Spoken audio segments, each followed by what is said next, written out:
Muito bem, quero dar o meu boa noite à igreja. Boa noite. Que bom que você está aqui. Que bom que você veio louvar o nome do Senhor. Que bom que você tomou a melhor decisão que você poderia tomar nesse dia, que é estar mais pertinho de Deus e tirar um tempo para louvar, para ouvir a palavra de Deus e também para um momento de oração que nós vamos ter no final desse culto, que talvez seja o momento mais esperado aí da quarta-feira, quando a gente conversa com as pessoas que estão ao nosso lado, coloca os nossos pedidos, coloca os nossos agradecimentos, e que Deus seja louvado, que seja um culto assim, que esteja sendo um culto muito bom aí para a tua vida. Muito bem, quero dizer que estou muito feliz de estar de volta aqui na igreja.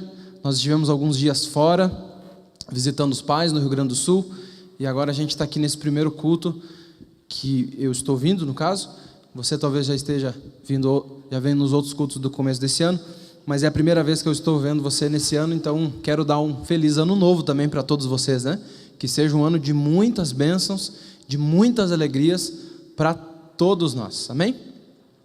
E nós chegamos já com um propósito bem específico, nós estamos nos preparando para um projeto muito especial que vai acontecer aqui nessa igreja, não exatamente na igreja, mas com algumas pessoas que frequentam essa igreja, mais ou menos no final aí do mês de novembro, não lembro exatamente o sábado, foi lançado aqui na igreja um culto especial com respeito à Missão Caleb.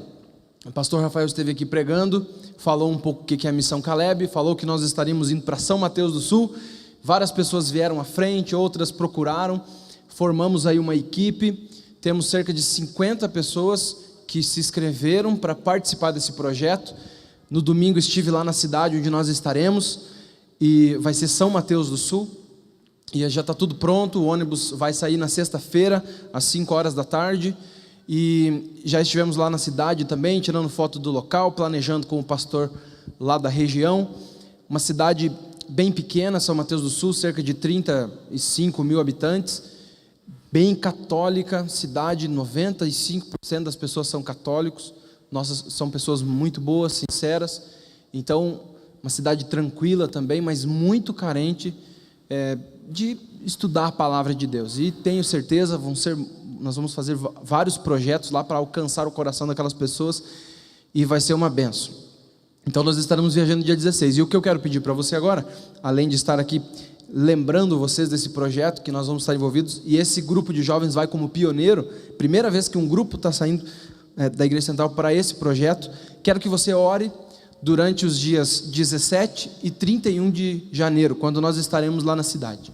Vamos realizar feira de saúde, vamos realizar escola cristã de férias, vamos ter uma semana de evangelismo, de pregação todas as noites, e a gente quer contar com a oração de todos vocês, que são aqui da igreja, que lembrem lá na casa de vocês, quando vocês estiverem fazendo a sua meditação, de orar por esse grupo de jovens, nos cultos, nas quartas-feiras, quando a gente tiver aqui o grupo de oração, para que Deus mande o anjo, mande o Espírito Santo, para fazer lá um trabalho assim, abençoado através desses jovens, tá bom? Posso contar com a oração de vocês? Daqueles que vão estar aqui acompanhando a gente pela oração? E que bom que você está aqui. Eu esqueci de cumprimentar quem está nos assistindo pela internet também. Você é muito bem-vindo, que Deus seja louvado aí pela sua presença. E eu quero convidar você a abrir a Bíblia no texto que a gente vai estudar essa noite. Na verdade a gente vai ler 3 textos, mas esse é um deles, que está em 2 Tessalonicenses, no capítulo 2, o versículo 13. 2 Tessalonicenses, capítulo 2, versículo 13. Um dos textos que a gente vai ler. Depois você já pode até deixar a tua Bíblia preparada, vai ser um texto em Jeremias. Mas eu fiquei pensando no que a gente poderia falar nesse primeiro encontro que eu estou tendo com a igreja no ano de 2013. O que a gente poderia trazer de recado ou de meditação para a igreja? Eu escolhi falar sobre um dos temas que mais me chama a atenção na Bíblia. Uma das áreas que a Bíblia toca, que assim mudou a minha vida. Quando eu tinha ali mais ou menos meus 14, 15 anos. Na verdade a gente vive num tempo onde as pessoas, elas não sabem de onde vieram e não sabem para onde vão. A maioria das pessoas vive assim, uma vida quase que sem sentido, elas querem viver apenas o presente, e por isso as pessoas têm tentado viver aquele slogan, né? A gente tem que curtir a vida. Não sei se você já viu alguém falar isso, mas a maioria das pessoas pensa assim. Então elas vivem a vida centrada em coisas, em bens, em viagens, em dinheiro, em posse, em coisas que tragam conforto para o agora, que façam a pessoa aproveitar o momento. Mas elas fazem isso justamente porque não sabem de onde vem e não sabem para onde estão indo. Mas o trágico é que essas pessoas a maioria das pessoas acabam encontrando a mesma coisa que Salomão encontrou. Vocês lembram? Salomão, um período da vida, ele esteve aí à beira da loucura porque esqueceu de Deus e tentou fazer isso, buscar a felicidade em coisas, em prazeres, em construções, em riquezas, e ele esteve quase à beira da loucura. E no livro lá de Eclesiastes, vocês lembram, ele chegou a uma conclusão, que a vida sim é como correr atrás atrás do vento. E as pessoas que vivem a vida dessa forma hoje também chegam à mesma conclusão. É como viver a vida atrás do vento. Elas sentem que está faltando algo, elas percebem que tem alguma coisa faltando. Por isso a gente tem visto tantas pessoas passando por problemas psicológicos, como depressão.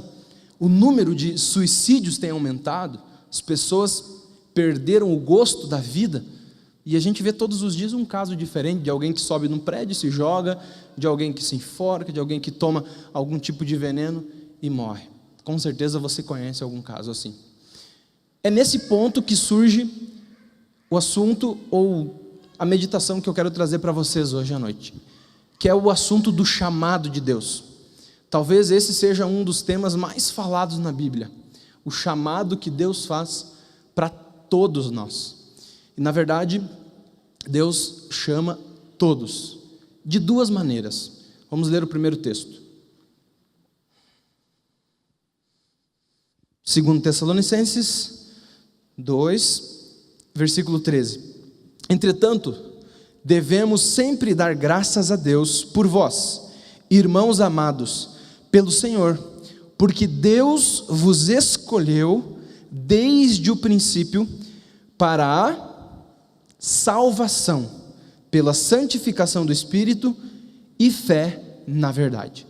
Aqui está o grande chamado que Deus faz para nós. E a Bíblia toda, ela é escrita baseada nesse chamado.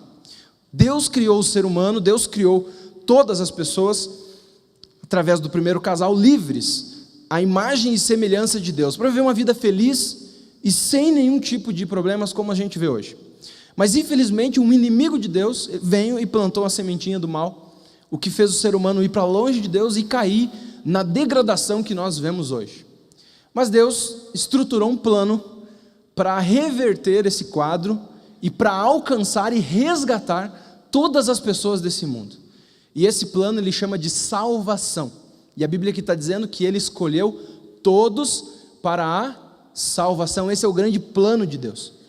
Deus quer alcançar todas as pessoas. Deus quer alcançar a mim, a você, e aquela pessoa que está do teu lado, o teu vizinho lá na tua casa, o teu amigo, o teu colega de trabalho, de faculdade. Deus quer salvar todos. Esse é o sonho de Deus. Levantar essa pessoa do pecado, transformar o coração dela e preparar ela para um dia voltar e buscar as pessoas. Esse é o primeiro chamado. E Ele quer isso para todos nós e trabalha constantemente para que isso possa acontecer na minha e na sua vida. Amém? Mas existe um segundo chamado, que é um chamado assim mais específico. E a Bíblia é cheia de histórias de chamados. Deus se apresentando e chamando homens, mulheres, jovens, crianças, idosos, não interessa a idade, não interessa a cultura. Deus se apresentou em muitas ocasiões para chamar pessoas. E a Bíblia vai nos mostrar que Deus tem um chamado especial para nós também, para mim e para você. E eu queria ler esse texto com vocês, um dos textos que nos lembra e que nos mostra isso, que é Jeremias, talvez um dos textos sobre chamado mais interessante que tem na Bíblia. Jeremias 1, versículo 5, acompanha aí comigo, Jeremias 1, versículo 5. Esse capítulo, ele mostra o chamado que Deus fez para Jeremias. Foi um profeta que viveu pouco antes da invasão babilônica a Israel, tomando o templo, levando Daniel, seus amigos e outros para a Babilônia. E Jeremias foi escolhido por Deus para ser um porta-voz de Deus naquela época difícil, complicada, para a salvação de pessoas. E esse texto, esse versinho, claro, o capítulo todo fala sobre o chamado, mas em específico esse versinho tem algo interessante, que fala sobre esse propósito de Deus escolher cada um de nós individualmente para tarefas ou para propósitos especiais. E veja só, Deus aqui se apresenta para Jeremias no verso 5 e diz assim: antes que eu te formasse no ventre materno, eu te conheci. E antes que saísse da madre, te consagrei e te constituí profetas às nações. Esse texto aqui é interessante. Jeremias era um jovem, tinha aí praticamente, alguns estudiosos dizem, entre 17 e 20 anos.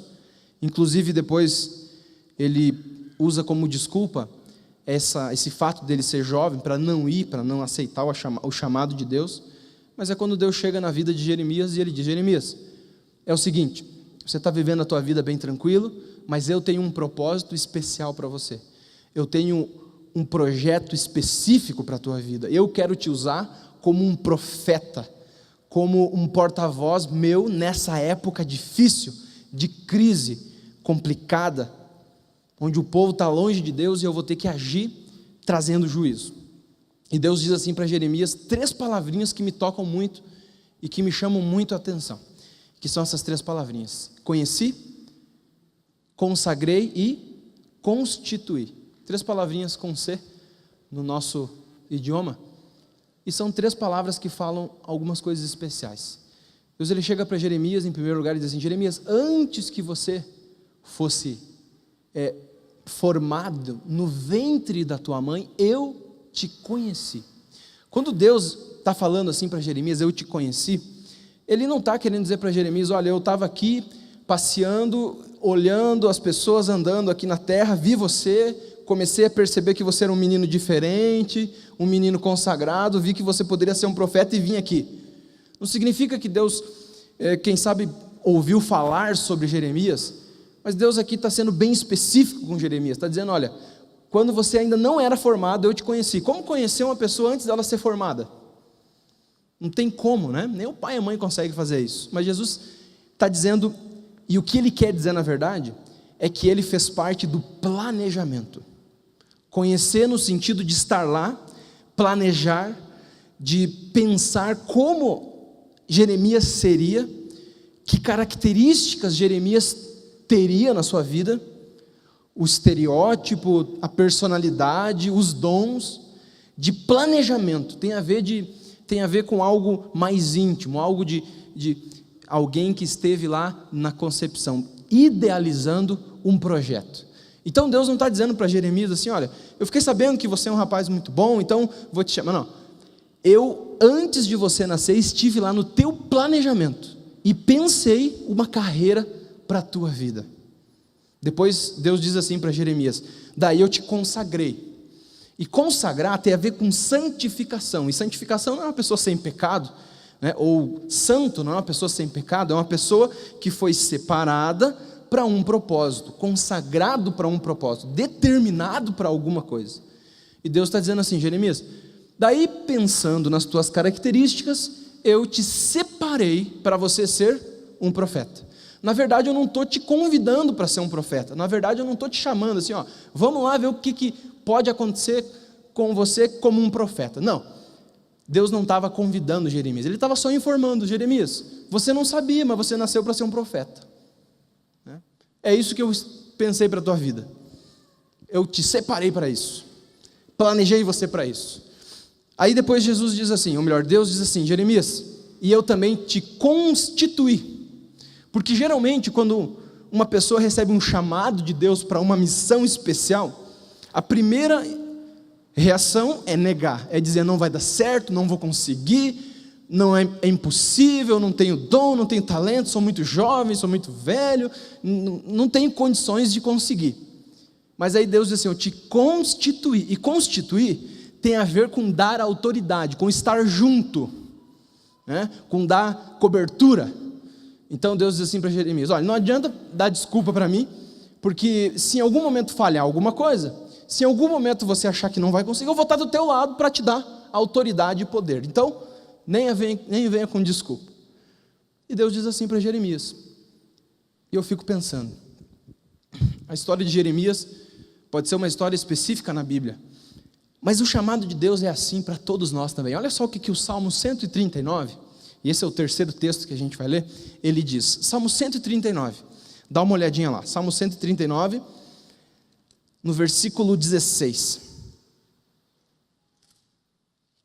E olha só o que o salmista Davi, ele diz para todos nós, agora de uma maneira universal. Salmo 139, verso 16. Os teus olhos me viram a substância ainda informe, e no teu livro foram escritos todos os meus dias, cada um deles escrito e determinado. Ou seja, aqui Deus ele chega para mim e para você e diz assim, ó, aquela história de Jeremias, ela não é só para Jeremias. Você também, antes de você ser formado no ventre materno, eu também estabeleci um propósito para a tua vida, um plano bonito. E Jeremias diz que os planos de Deus, eles são de paz e não de bem. Isaías também repete isso, dizendo que os sonhos de Deus são maiores do que os nossos, assim como os céus são mais altos do que a terra. Isaías 55:8. E Deus, ele chega dizendo: eu escrevi uma história bonita para a tua vida, fantástica, está prontinha. É lógico que algumas pessoas elas pensam, então eu não posso fugir, eu não posso fazer diferente. Na verdade, Deus dá livre-arbítrio. Esse é um outro tema bíblico. Nós podemos escolher viver esse chamado ou não, é lógico, mas o livro está lá. E o bonito é que cada vez que a gente decide, mesmo que a gente tenha começado a escrever um outro livro, Deus ele diz assim, ó, você pode voltar para o livro que eu tenho para você, para o propósito que eu tenho para a tua vida.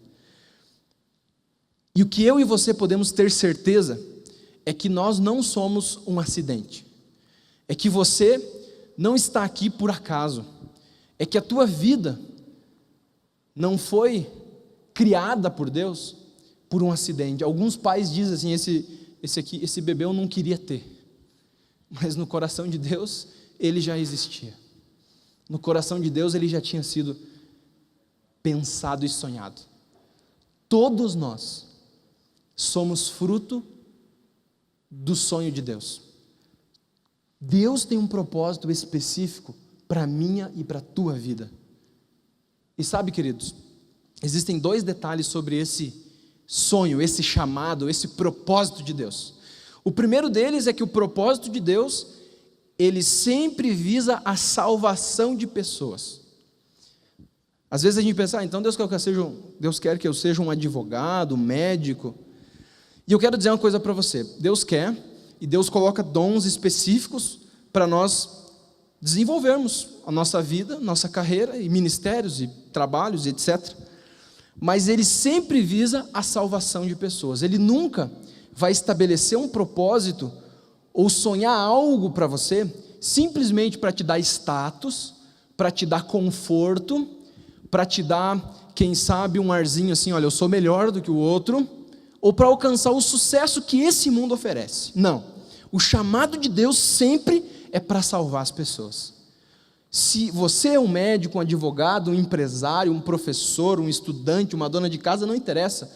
O que interessa é que Deus tem uma missão e um propósito para a tua vida, pelo qual você foi criado. E aqui vem o segundo ponto do chamado de Deus específico. A razão da nossa vida nada mais é do que descobrir qual é essa missão que Deus deu para mim e para você. Então quando Deus chegar e te convidar, ou melhor, Deus ele nunca vai chegar e vai convidar, e vai dizer assim, olha, eu estou pensando aqui, você está meio parado, eu tenho uma missão para você, o que você acha? Deus nunca vai fazer um convite, Deus criou-nos com um propósito. Quando Ele chegar é para informar a gente. É só para a gente conhecer. E a luta que nós devemos travar com Deus é essa: Senhor, qual é a missão que o Senhor tem para mim? A minha felicidade depende disso, porque eu fui criado para isso, com dons para isso, com características para certo fim.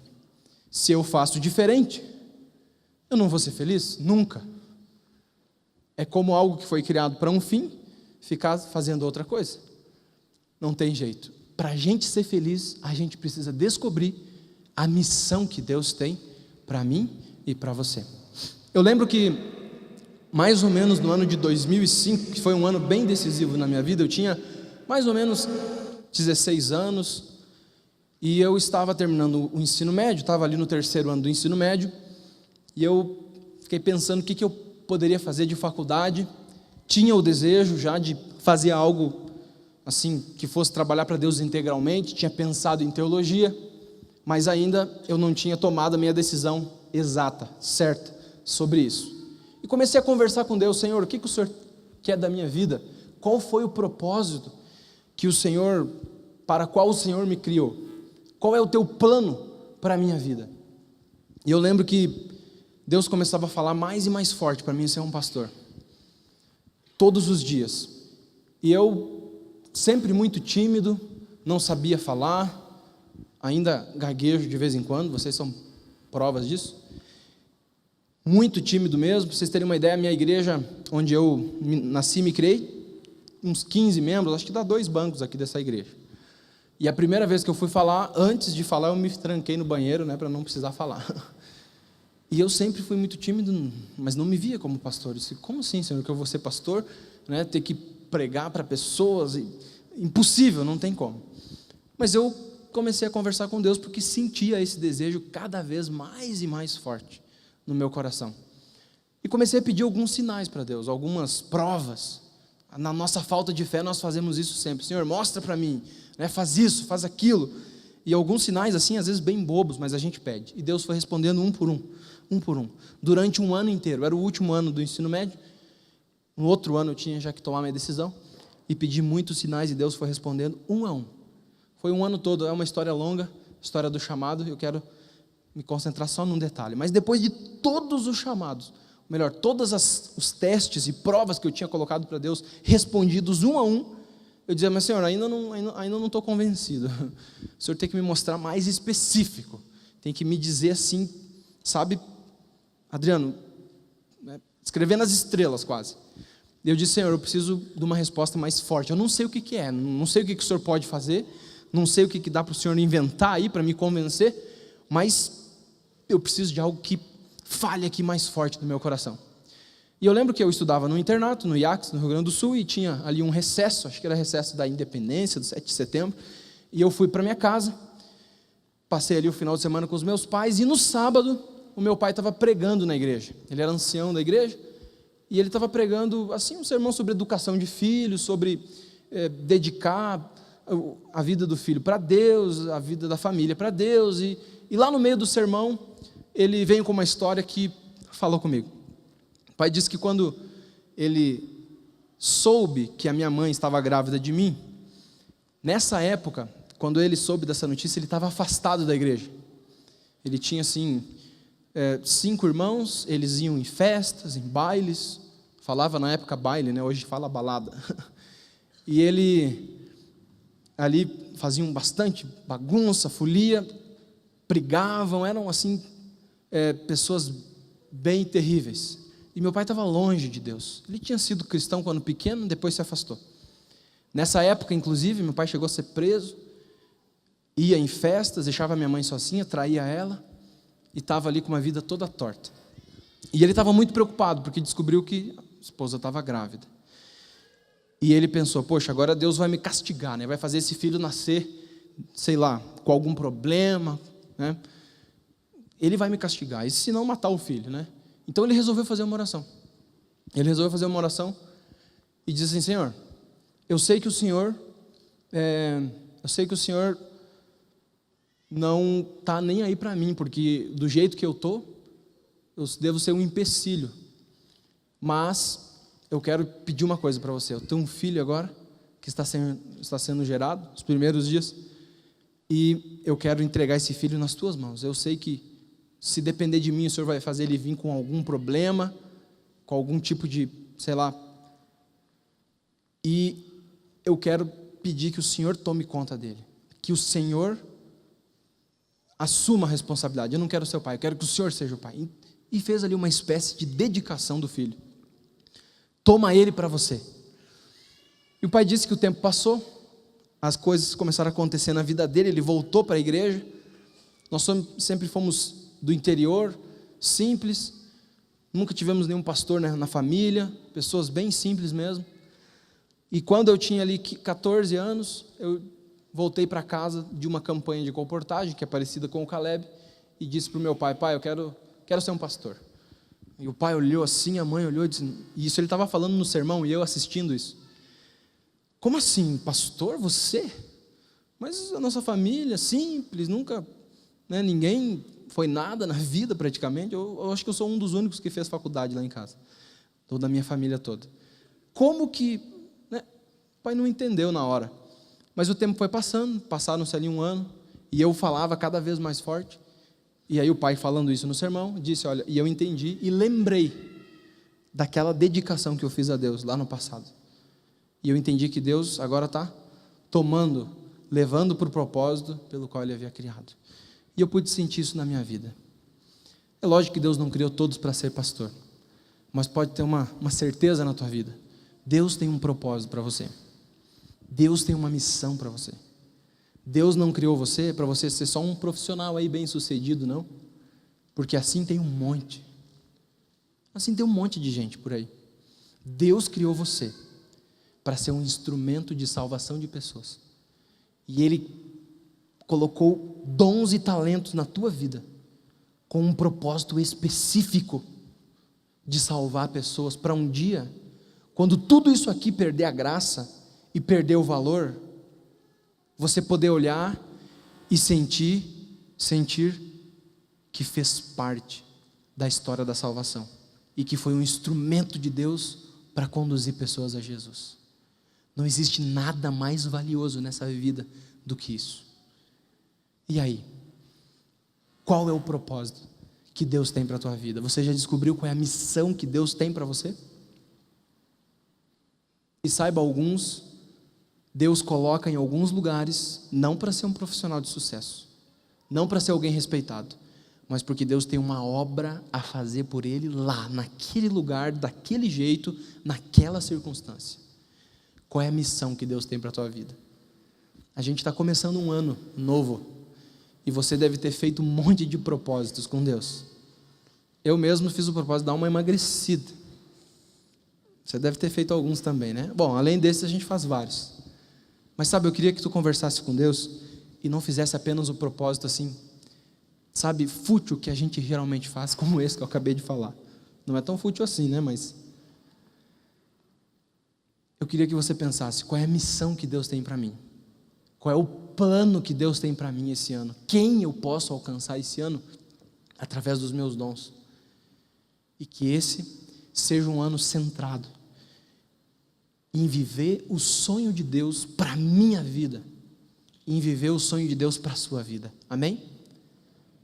Lembra, esse sonho sempre para salvar pessoas. E lembra, você depende disso para ser feliz, porque você foi criado para isso.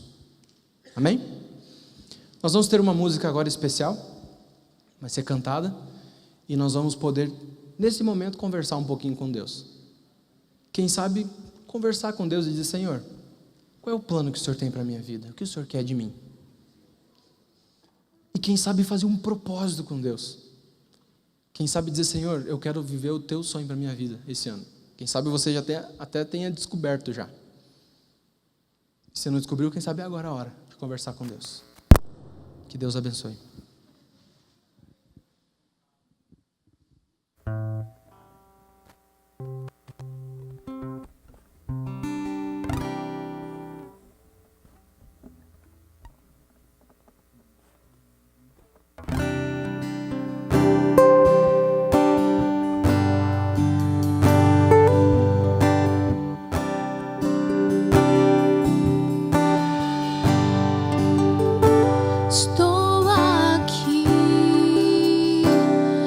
responde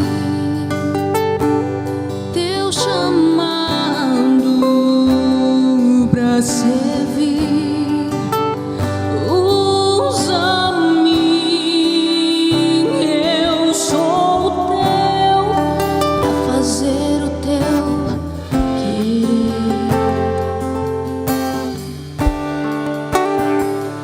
Muito tempo me escondi, tentei correr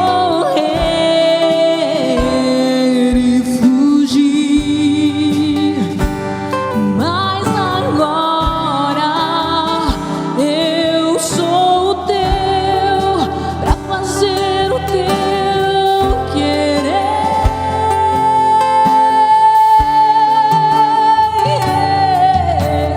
Eu quero ser um servo teu, cheio do teu poder. Usa-me, Senhor, em teu louvor, como um vaso em tuas mãos.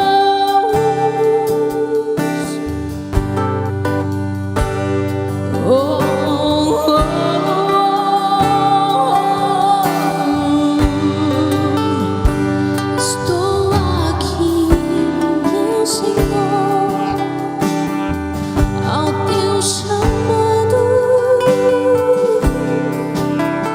pra servir. Usa-me, eu sou teu, pra fazer o teu querer.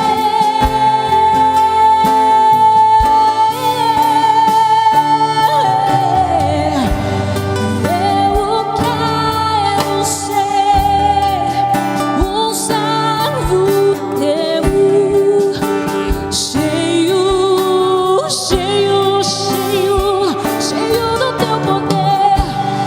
Usa-me, Senhor, em teu louvor, como um vaso. Usa-me, Senhor, um servo teu, cheio do teu poder. Usa-me, Senhor, em teu louvor, como um vaso em tuas mãos, como um vaso em tuas mãos, como um vaso em tuas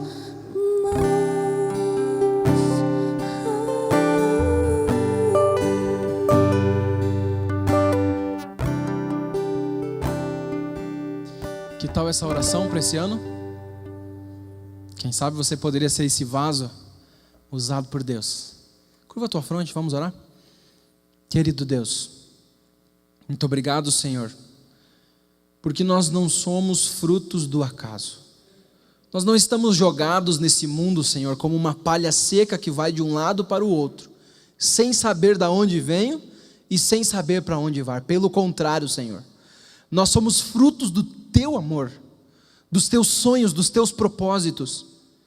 E o Senhor não nos criou, Senhor, para vivermos uma vida fútil, apenas pensando em conforto, momentos de alegria, quem sabe em prazeres, coisas, centrados, Senhor, no consumismo, nessa vida descartável que as pessoas têm vivido.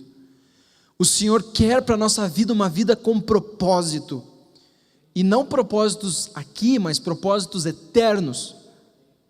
É lógico que o Senhor nos colocaste em contextos diferentes, em lugares onde a gente nem imaginaria, mas o Senhor tem uma missão para nós lá, Senhor. O Senhor tem uma missão para nós do nosso lado, na nossa vizinhança, aonde a gente vai. E claro, o Senhor também tem chamados especiais. Quem sabe tem jovens aqui que o Senhor está trabalhando na vida deles para tornar eles pastores. Quem sabe missionários em outros lugares do mundo. Quem sabe médicos missionários. Não sei, Senhor. O Senhor tem muitos propósitos. Que cada um, Senhor, possa entender isso do fundo do coração. E que a nossa oração esse ano seja, Senhor, Pai, nos ajuda a entender a missão que o Senhor tem para a nossa vida. Que possamos compreender. Senhor, nós queremos também orar de maneira especial por esses 50 jovens que estão aqui. Nós vamos ter o nosso grupo de oração agora na sala dos adolescentes. Esse grupo de Calebes que está saindo para a missão. Que o Senhor, ó Deus, unja cada um com o teu Santo Espírito, para que possam fazer a diferença naquela cidade, abalar aquelas pessoas e voltar de lá com o senso de missão cumprida. Abençoe cada um de nós, em nome de Jesus. Amém.